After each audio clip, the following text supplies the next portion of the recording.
ही says आपका बाहर clinic में ग्लास डोर लगा हुआ है, मैं ग्लास डोर तोड़ दूंगा। ये एक सोच को बदलना ज़रूरी है कि हम पहले तो बिल्कुल सही थे लेकिन अडल्टहुड में हमें ADHD हो गया, वो नहीं होता। Attention deficit hyper activity disorder, ये लड़कों और लड़कियों में थोड़ा अंतर होता है। लड़के बड़ी जल्दी पता चल जाता है कि ये थोड़े से हिलते डुलते रहते, एक जगह टिकते नहीं है, versus girls will keep looking at you. आज हम जिस डिसऑर्डर के बारे में बात करेंगे उससे एक बहुत ही अर्ली एज में स्क्रीन किया जाता है। I am talking about attention deficit hyper activity disorder यानी कि ADHD। इसके बारे में बहुत सारे मिसकंसेप्शंस हैं और अगर इसे अर्ली एज पे स्क्रीन नहीं किया गया तो मूड और बिहेवियर पर भी काफ़ी ज़्यादा इम्पैक्ट होता है। आज इस डिसऑर्डर को हम बहुत डेप्थ में समझेंगे because we have with us a subject matter expert who has been in the field of mental health for over 3 decades. Joining us today in Heal It is Dr. Roma Kumar, who is a co-chairperson Institute for Psychiatry and Behavioral Sciences, Sir Gangaram Hospital. Heal It, जैसे कि मैंने बताया कि एक ऐसा platform है जो inform, educate और एम्पावर करता है हमारी यंग जनरेशन को by disseminating the right information about mental health. Ma'am, आज जो सब्जेक्ट पे हम बात करेंगे वो काफ़ी ज़्यादा हमेशा चर्चा में रहता है और जितना ही ज़्यादा वो चर्चा में रहता है उतना ही ज़्यादा वो मिसयूज्ड भी है। मैं बात कर रहा हूँ ADHD यानी कि attention deficit hyper activity disorder. सबसे पहला सवाल मेरा मैम आपसे पूछना चाहूँगा कि ADHD होता क्या है? बहुत ही बढ़िया टॉपिक है क्योंकि इसके बारे में जो बातचीत है, वार्तालाप चलता है बच्चों से लेकर अडल्टहुड तक। तो बच्चे भी इस ADHD के बारे में बात करते हैं और कुछ ले पीपल भी बहुत ज़्यादा ADHD के लिए। तो ADHD एक तकिया कलाम की तरह यूज़ हो रहा है। देखिए, ये एक मेडिकल कंडीशन है और इसको हमने बड़ा लाइटली बोलना कि ये तो बड़ा हाइपर है या ये तो ADHD है इसीलिए इसको प्रॉब्लम है, आई थिंक हमको ये सब नहीं बोलना चाहिए। Attention deficit hyper activity disorder ये एक तरीके से जहाँ पर बच्चे में शुरुआत में ही इम्पल्सिविटी होती है, इनअटेंशन होता है, हाइपर एक्टिविटी होती है, एक कंबाइंड तरीके का होता है जिसमें सब होते हैं, या जिसमें केवल इम्पल्सिविटी होती है या केवल इनअटेंशन होती है, ध्यान ना देना और एक जगह टिक के ना बैठना। तो ये कॉम्बिनेशन में भी आता है लेकिन अलग अलग भी पेश आता है और ये बचपन से ही होता है, ये नहीं कि ये अडल्टहुड में आ जाता है। तो ये एक सोच को बदलना ज़रूरी है कि हम पहले तो बिल्कुल सही थे लेकिन अडल्टहुड में हमें ADHD हो गया, वो नहीं होता। आपके सिम्टम्स थोड़े ज़्यादा दिखने लग सकते हैं लेकिन सिम्टम्स आपके बचपन से ही हों। डायग्नोसिस भी शायद लेट होता होगा पर होगा बचपन से ही। बचपन से हम डायग्नोसिस नहीं होता इतना, it's more like a screening instrument, you have some screening tools for it, जिससे कि हमें पता चल जाता है कि आपके अंदर क्या क्या सिम्टम्स हैं अटेंशन डेफिसिट के, क्योंकि उसके साथ में और भी बहुत सारी चीज़ें आ जाती हैं, कोमॉर्बिडिटीज़ आ जाती हैं। तो इसीलिए ये एक ADHD एक एरिया है। मुझे याद है जब मैं इतने साल पहले बाहर के देश में गई थी अपनी ट्रेनिंग के लिए, तो वहाँ पर तो बातचीत चल रही थी कि एम्प्लॉयर्स को कैसे ट्रेन करना है, इंडिविजुअल्स को जो ADHD उनको पिकअप करना और उनके साथ में कैसे व्यवहार करना। ओके। हम तो बहुत दूर हैं अभी, तो हैं हमारे पास भी जो एम्प्लॉयर्स हैं जो बातचीत करते हैं, कॉर्पोरेट्स हैं बहुत सारे जो बात करते हैं ADHD की, और अब एडल्ट ADHD के बारे में बातचीत होने लग गई है, लेकिन पहले तो इतने साल पहले तो कभी बातचीत ही नहीं होती थी इस बारे में। सिम्टम्स क्या होते हैं मैम इसके? बच्चे जब होते हैं तो एक जगह टिकते नहीं हैं, पर एक जगह टिकने वाले तो बच्चे आयु के हिसाब से भी नहीं टिकते हैं।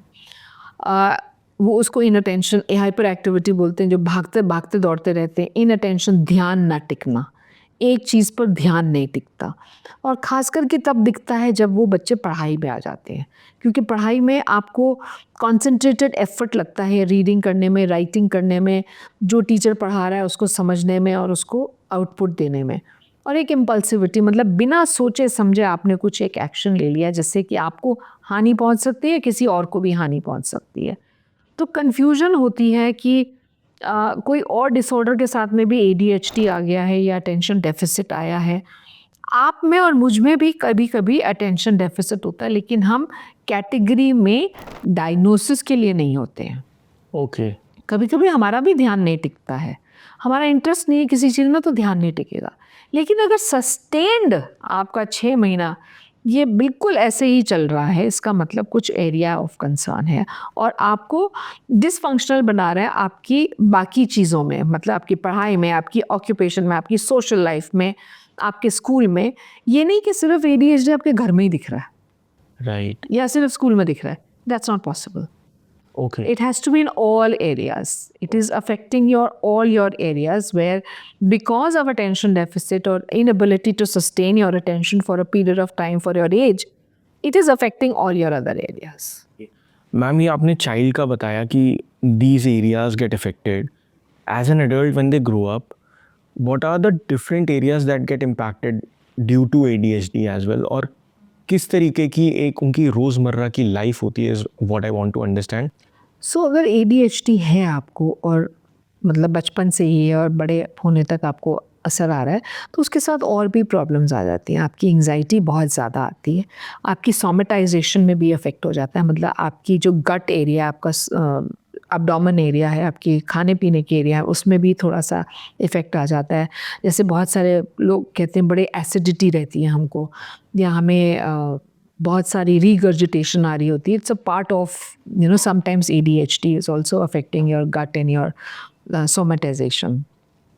कोमॉर्बिडिटी रहती है, जैसे कि एंग्जाइटी आ गई, कभी कभी डिप्रेशन भी आ सकता है, कभी आपको कंपल्सिव बिहेवियर जिसको हम OCD बोलते हैं वो एक बहुत बड़े तरीके से आ जाता है कि आपको इनिबिट करता है बहुत सारी रोज़मर्रा के जीवन में एक्टिविटी करने में, आपको पढ़ने में या आपकी ऑक्यूपेशन में या कोई भी गेम में आपको दिक्कत आती है, या फिर आपके मूड एरिया में भी अफेक्ट होने लग जाता है. तो वो तो अगर अनट्रीटेड रह गई और आप ट्रीट नहीं कर पाए और एक एक्सेसिव हो गई आपके साथ में, तो ये प्रॉब्लम्स आ सकती हैं आपके अंदर. Not necessarily that every individual who has been diagnosed with ADHD will have these, it is not necessary. ठीक है, उसके साथ कभी कभी डिफाइंड बिहेवियर आ जाता है, कभी कभी आपके कॉन्डक्ट में भी, आपके व्यवहार में कुछ ऐसी प्रॉब्लम्स आने लग जाती हैं. ओके मैम, इसका डायग्नोसिस कैसे किया जाता है? How do we get to know about it? जैसे बचपन में तो हम एक क्वेश्चनर्स होते हैं जो आप पेरेंट भी भरता है और स्कूल से भी हम भरवाते हैं कि स्कूल में क्या अंतर आ रहा है, स्कूल में क्या बिहेवियर में इश्यूज आ रहे हैं या अटेंशन में क्या प्रॉब्लम्स आ रही हैं. एक टीनेज में जब बच्चा आता है, एडोलेसेंट वाला भी एक फॉर्म होता है जो एडोलेसेंट अपने आप सेल्फ रीड करता है अपने आप को बताने के लिए. फिर अडल्टहुड में आता है. कभी कभी हम क्या करते हैं कि ऐसा लगता है दो पेरेंट्स में थोड़ी डिस्क्रिपेंसी आ रही है, तो हम दोनों पेरेंट्स को अलग अलग बोलते हैं भरने के लिए, हमें देने के लिए. फिर स्कूल में भी नॉट नेसेसरली कि काउंसलर ही भरे, क्लास टीचर, कभी साइंस टीचर, कभी मैथ्स टीचर, ये सब भर के देने. ओके, उससे फिर उस स्क्रीनिंग टूल से हमें मालूम पड़ता है कि कौन से एरियाज मेजरली अफेक्टेड है. Okay, okay. तो मैम इसकी एक रिगरस मॉनिटरिंग की जाती है इसकी पूरी, जैसे आपने बताया कि 6 महीने तक इवैल्यूएशन होता है, उसमें फिर हमें क्या क्या चीज़ें पता चलती हैं apart from the behaviour and all, कि बच्चा जैसे कि आपने बताया कि इनएक्टिव है या हाइपर एक्टिव है, तो इन सारी चीज़ों पे किए जाते थोड़ा सा डिफरेंस है. 6 महीने तक स्क्रीनिंग नहीं चलती. अगर ये बिहेवियर रहा है 6 महीने एटलीस्ट, तो ये डायग्नोसिस के लिए आ सकता है. ठीक है, इनएक्टिव नहीं होते हैं बच्चे, ओवर एक्टिव होते हैं. ठीक है, इनएक्टिव नहीं होते हैं. वो तो इनएक्टिविटी तब आती है जब कोई और प्रॉब्लम आ जाती है लाइफ में, जो कोई कोमॉर्बिड वाला एरिया आ जाता है.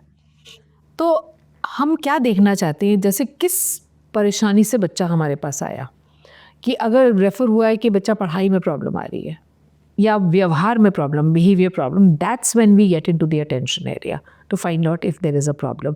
और अक्सर पेरेंट्स आके बोलते हैं सबसे एक बिग एरिया है, पढ़ाई में ध्यान नहीं लगता लेकिन स्क्रीन पे पूरा ध्यान रहता है. तो उनको ये लगता है कि पढ़ने में बच्चे का मन नहीं लग रहा है, जानबूझ के कर रहा है, स्क्रीन पे तो बैठा रहता है इतने घंटे. लेकिन उसका एक फिजियोलॉजिकल रीज़न है जिसके कारण बच्चा स्क्रीन पे ज़्यादा रहता है. स्क्रीन पे क्या होता है, मूवमेंट रहती है आपकी, ऑडिटरी मूवमेंट भी, ऑडिटरी चलता रहता है, प्लस पिक्चर्स कीप चेंजिंग. तो आपकी अटेंशन सस्टेन रहती है ऑन द स्क्रीन और आपका ध्यान जुटा रहता है, आपका ध्यान इधर उधर नहीं जाता है. तो इसीलिए पेरेंट्स को लगता है कि स्क्रीन पे तो रहता है, how come when it's studies he is not performing, right. But it's because of that कि वो रीज़न आपका ब्रेन वहाँ पर अटैच्ड हो जाता है। दूसरी चीज़ जेनेटिकली भी थोड़ा सा डिफरेंट होता है। मैं इसी पे पूछने वाला था मैम कि क्या ये जेनेटिकली भी पास ऑन होता है या कैसे होता है? जेनेटिकली मैं थोड़ा बताती हूँ आपको, लड़कों और लड़कियों में थोड़ा अंतर होता है। अच्छा। लड़के बड़ी जल्दी पता चल जाता है कि ये थोड़े से हिलते डुलते रहते, एक जगह टिकते नहीं है, कभी इरेज़र गिर रहा है, कभी शार्पनर गिर रहा है, कभी किताब गिर रही है और आप थोड़े क्लमज़ी होते हैं तो वो पकड़ में जल्दी आ जाते हैं, या ध्यान टीचर कुछ कर रही है तो ध्यान नहीं हो, बाकी चीज़ों में लगे हुए हैं। उनका ध्यान हर चीज़ और में होगा बनिस्बत कि सिर्फ जो टीचर पढ़ा रही है। Versus girls, girls will keep looking at you, teacher को देख रही है, नॉड कर रही है, लेकिन दिमाग कहीं और है। तो इन अटेंशन गर्ल्स में काफ़ी होता है, इन अटेंशन काफ़ी ज़्यादा आती है। बॉयज़ में hyper activity and impulsivity research wise also भी पकड़ा जाता है, लेकिन अब कुछ कुछ चेंज आ रहा है क्योंकि इतना स्क्रीन हो गया, इतना ज़्यादा स्टिमुलेशन है, so may be that is one of the reasons. Plus ADHD is well known कि इट इज़ न्यूरोबायोलॉजिकल, मतलब आपके जीन्स में कहीं ना कहीं होता है, ये हेरिडिटरी फैक्टर से भी आता है। ज़रूरी नहीं कि आपके 2 बच्चे दोनों में आएगा, एक में आ सकता है, हो सकता है दोनों में ना आए, हो सकता है उन दोनों में ना आए, उनके बच्चों में आ जाए, ये भी हो सकता है, ये हो सकता है बिल्कुल भी ना आए, दैट्स ऑल्सो पॉसिबल। या हो सकता है बहुत कम इंटेंसिटी वाला ADHD and you are able to cope with it, you are able to have skills to deal with it, because ultimately आपको स्किल्स ही होते हैं जो आप डील कर सकते हैं इसके साथ। Right right. मैम जैसे आपने जेंडर बेस बताया, क्या ऐसे ही कोई एज ग्रुप स्पेसिफिक भी होता है जब ये सबसे ज़्यादा डायग्नोस किया जाता है, सबसे ज़्यादा स्क्रीन किया जाता है? पहले तो 6-7 साल के बाद ही बोला जाता था जो हमारे क्राइटेरिया होते थे, लेकिन अब तो हम 4 साल पे भी डायग्नोसिस हो रहा है, 4-5 पे भी हो रहा है। पर जो इंटरवेंशंस हैं वो कैसी हैं वो डिपेंड करता है। बहुत सारी इंटरवेंशंस ऐसी हैं जहाँ पर दवाई भी दी जाती है बच्चे को, ताकि बच्चा सस्टेन कर पाए और ख़ास करके स्कूल गोइंग आवर्स के लिए वो सस्टेन कर पाए अपनी अटेंशन। अगर अटेंशन सस्टेन कर पाएगा तो पढ़ाई में भी उसका रुचि बनी रहेगी और वो परफॉर्मेंस भी रहेगी, प्लस व्यवहार में दिक्कत नहीं आएगी। But the medicine is only affecting your attention, it is not affecting your learning. मतलब पेरेंट्स को ये भी समझना जरूरी है दवाई से क्या होता है कि आप अपनी अटेंशन को सस्टेन कर पाते हैं, लंबे अरसे तक आप ध्यान दे पाते हैं, आपका ध्यान टिका रहता है। उस दवाई से लर्निंग नहीं बेटर होती, क्योंकि आपका ध्यान टिक जाता है तो आपकी लर्निंग बेटर हो जाती है। तो ये आपको चेंज दिखता है, प्लस आपका व्यवहार बेटर हो जाता है, इम्पल्सिविटी कम हो जाती है, तो बिहेवियरल प्रॉब्लम्स भी कम रहती हैं। सिर्फ दवाई से नहीं चलता। बहुत पहले, बहुत सालों पहले क्या होता था कि सिर्फ बिहेवियर थेरेपी की बात होती थी, फिर एक आया टाइम जहाँ पर दवाई की बात होती थी सिर्फ।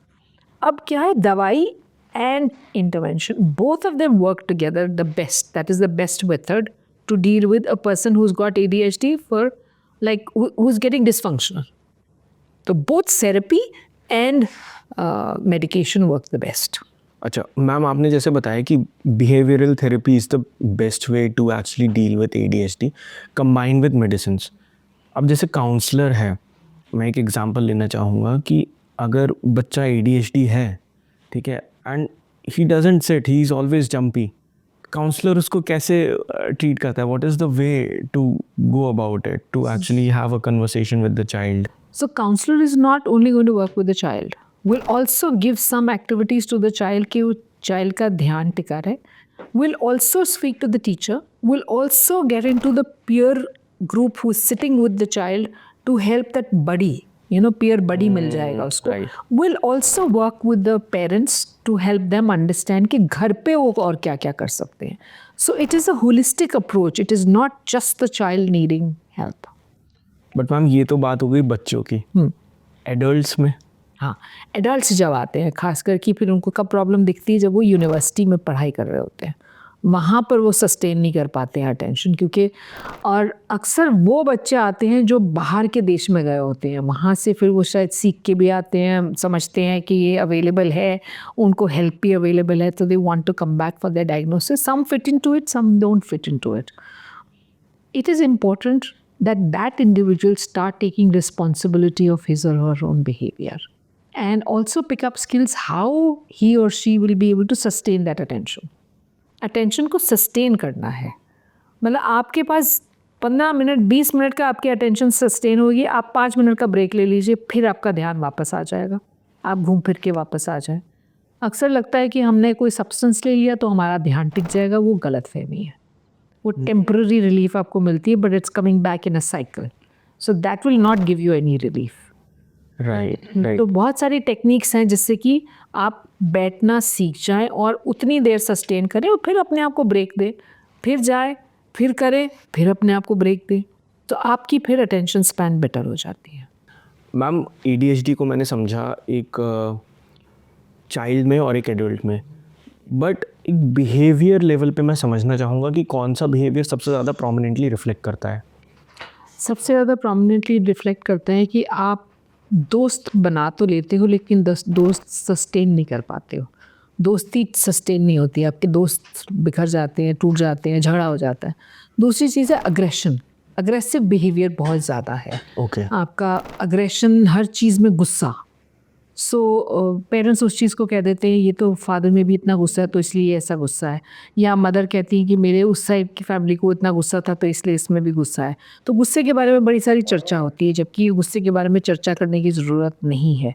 गुस्सा है तो हमें उसको बात करनी है और बताना है कि गुस्सा इस चीज़ में वाजिब है, इस चीज़ में वाजिब नहीं है, और इतनी अटेंशन गुस्से को नहीं देनी है। राइट इमोशन को देनी है। और भी इमोशंस हो सकती हैं, हो सकता है डिसअपॉइंटमेंट हो सकता है आई एम फीलिंग इनसिक्योर, हो सकता है आई एम फीलिंग डिसअपॉइंटेड। सो मेरे को उनके बारे में सोचना ज़रूरी है बनिस्बत की गुस्से पे ध्यान देना। सो ये स्किल क्रिएट करना पड़ता है बच्चे में।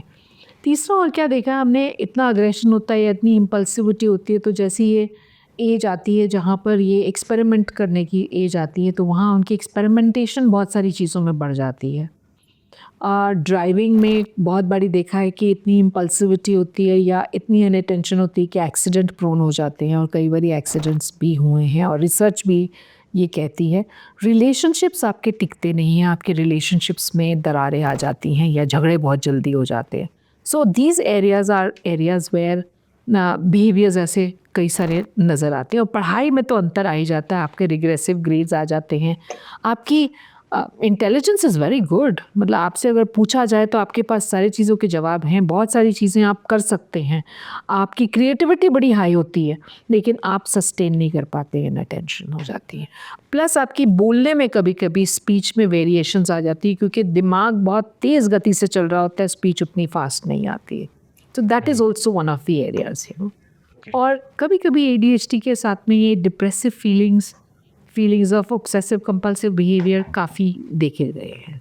ओके मैम, सबसे ज़्यादा मिसकंसेप्शंस क्या हैं ADHD को लेके? जानबूझ के नहीं कर रहा, शैतान है, जानबूझ के नहीं कर रहा है, बाकी चीज़ें कर लेता है, पढ़ाई नहीं कर रहा, ध्यान नहीं टिकता इसका। तो एक तकिया कलाम की तरह हम यूज़ करते हैं। We don't want to recognise कि ADHD is one of the areas that can be treated and that can be worked on. Plus जब बहुत ज़्यादा अटेंशन डेफिसिट होता है और हमें दिखता है कि बच्चे को अगर थोड़ी दवाई दे दें, because it's a stimulant medication, दवाई आपको डिप्रेस नहीं करती, आपको स्टिमुलेट करती है, आपके ध्यान को टिकाती है, तो पेरेंट्स को लगता है कि दवा क्यों देनी बच्चों को। लेकिन हमने तो इतने सालों में इतनी ज़्यादा इम्प्रूवमेंट्स देखी हैं बच्चों में जिन्होंने दवाई खाई है, प्लस बिहेवियरल इंटरवेंशन हुई है, पेरेंटल इंटरवेंशन हुई है, बच्चों में बहुत सस्टेन किया है, and they are much better, they have performed very well, their behavior is better, they are able to sustain their relationships, and it is not that medication is lifelong. They pick up skills to deal with this part. Right. What's the most severe case of ADHD that you have come across? So when we don't diagnose and when another area gets focused on, mood आ गया आपका, bipolar disorder diagnose हो गया, आप background की history में जाते हैं तो पता चलता है कि बचपन से इतनी सारी आपकी प्रॉब्लम्स हैं। बहुत सारे ऐसे इंडिविजुअल्स हैं जिन्होंने सेल्फ हार्म किया है, चाहे वो गर्ल्स हैं चाहे वो बॉयज़ हैं, वो सेल्फ हार्म या aggression to this extent that they have gone and harmed somebody else, you know. Impulsivity इतनी हाई होती है कभी कभी कि वो घर में गैस सडनली ऑन हो जाती है, आपको पता ही नहीं चलता उसके कॉन्सिक्वेंसेस क्या है, आप हाइट्स चढ़ जाते हैं, आपको पता नहीं चलता है कि वहाँ से मैं नीचे गिरूँगा तो मुझे चोट लग सकती है। तो इम्पल्सिविटी हाई होने के कारण आपके बिहेवियर प्रॉब्लम्स बहुत आ जाते हैं। मेरे पास एक किस्सा तो बहुत याद है मुझे, जो बच्चा एक 9th क्लास में शायद था और पेरेंट्स लेके आए थे बिकॉज़ ही वाज़ घर से पैसे चले गए थे, पैसे दोस्तों में बँट गए थे। एक्सपेरिमेंटेशन विद अल्कोहल चलने लग गया था, तो पेरेंट्स उसको बच्चे को इंटरवेंशन के लिए मेरे पास बिहेवियर थेरेपी के लिए लाते थे।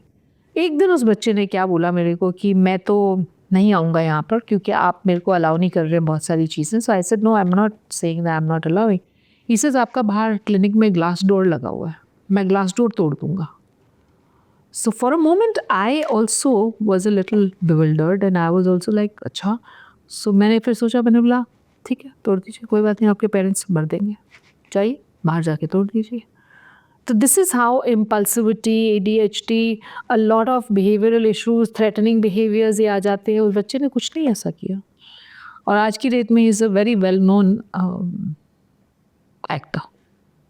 He's a very well known actor. So his field was something different. The parents were pushing him to do something else. And so his ADHD was also stopping him from doing many things. So conduct आ जाता है, defined behavior आ जाता है, कुछ behavioral issues ऐसे आते हैं जिससे बच्चे डिस्टर्ब हो जाते हैं, फैमिली का फैब्रिक ही डिस्टर्ब हो जाता है, फैमिली डायनामिक देखनी पड़ती है उसमें। कोई और मेंटल डिसऑर्डर्स के प्रोन हो जाते हैं ADHD वाले? जिनको नॉट ADHD नेसेसरी, होता है? लेकिन कुछ ऐसी लाइफ के सर्कमस्टांसेस हो जाते हैं, रिश्ते नहीं टिकते जब, या आपकी प्रोफेशन में भी आप टिक नहीं पाते हैं क्योंकि आपके लीड से बात आपकी नहीं हो पाती, आप टीम मैनेज नहीं कर पाते हैं। सो आपको डिप्रेशन काफ़ी कॉमन है depression, and compulsive behaviours are quite common, and another is a mood disorder. Right. Ma'am, जैसे कि आपने बताया कि बच्चों में सबसे ज़्यादा देखा जाता है ADHD, राइट? आज के टाइम पे पेरेंटिंग कैसे इवॉल्व हुई है to help these people who are actually suffering from ADHD?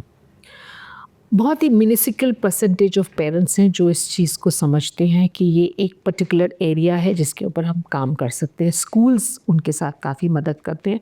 मैंने देखा है कि जिस स्कूल में लीडर समझता है कि ADHD में प्रॉब्लम है, ADHD is a diagnosis, that child will always be better because there's so much support that the child is getting. School से मिल रही है सपोर्ट, आपको टीचर से मिल रही है, आपको पेरेंट को भी एजुकेट किया जाता है।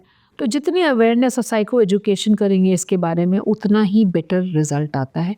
Plus parents will have to put in an extra effort to have conversations with the child and not do threatening again to the child, and to get the child for counseling sessions also, where the child also gets help and the family also gets help. So very often it's the family who needs counseling more than just the child needing counseling. Right. What are some prevention and intervention strategies? I think we should create more and more awareness. I'm happy that your channel is doing this work, that they are creating awareness and psychoeducation on this area.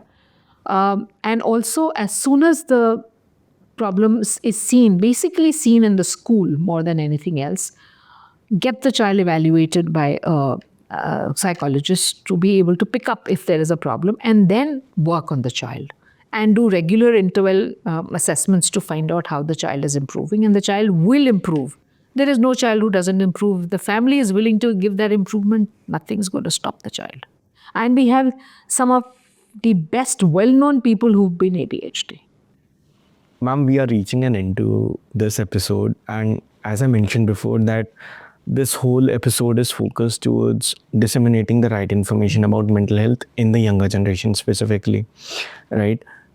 एक concluding note पे आप कैसे inform, educate और empower करना चाहेंगे हमारे young generation को? I think ADHD अगर diagnosis होता है तो it's completely normal. These are individuals who have no problem. They are good. They are intellectually also good, cognitively good. और हमें ज़्यादा से ज़्यादा अवेयरनेस करनी है और ओवर डायग्नोज नहीं करना है कि ये ADHD है। मेरे में ध्यान की कमी हो सकती है, बहुत सारे और कारण हो सकते हैं, कोई बीमारी है, कुछ और परेशानी है, but not necessary I have ADHD. So over diagnosis नहीं करना है। हमें लगता है बच्चा ध्यान नहीं दे रहा, या पढ़ाई में शायद 6 महीने इतना अच्छा नहीं कर पाया, ध्यान नहीं टिकता, डोंट ओवर डायग्नोज, सोल्यूशन ढूंढो, सोल्यूशंस मिल जाते हैं, स्कूल से हेल्प लो, काउंसलर से हेल्प लो, साइकोलॉजिस्ट से हेल्प लो, you will do better. And as families work on the strengths of the child. It is not necessary कि ADHD अगर डायग्नोसिस है तो वो एक फुल ब्लोन कुछ और ही निकलेगा, नहीं, नॉट नेसेसरी. आजकल हर स्कूल बोर्ड आपको हेल्प देता है. अगर ADHD के साथ में सेकेंडरी कोई लर्निंग प्रॉब्लम है तो आपको हेल्प मिलती है. Right. Go ask for help. Right. Right. Thank you so much, ma'am. Thank you. And thank you for imparting all this knowledge, words of wisdom to us. I hope with this episode, our younger generation feel informed, educated, and empowered. Thank you so much. Thank you.